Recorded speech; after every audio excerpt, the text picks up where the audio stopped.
Welcome to the Rim Break Rodeo. We hope this video helps. In this video, I will explain how to make Tally entry. Tally is a powerful tool for managing your business finances, and understanding its entry process is fundamental.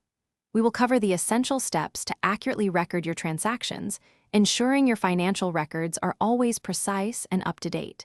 This process helps maintain clear, organized accounts, which is vital for any successful operation.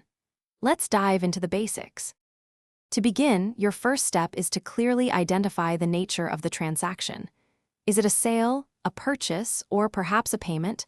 Once you know, navigate to the correct voucher type in Tally. There are typically more than 10 different voucher types available. Then, accurately enter the transaction date and the total monetary value. This foundational information sets up your entry correctly. Next, you'll need to detail the transaction.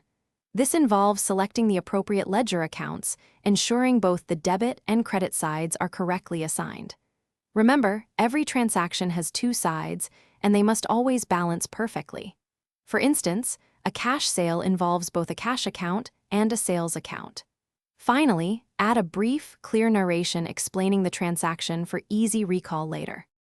Before saving, take a moment to carefully review all the information you've entered.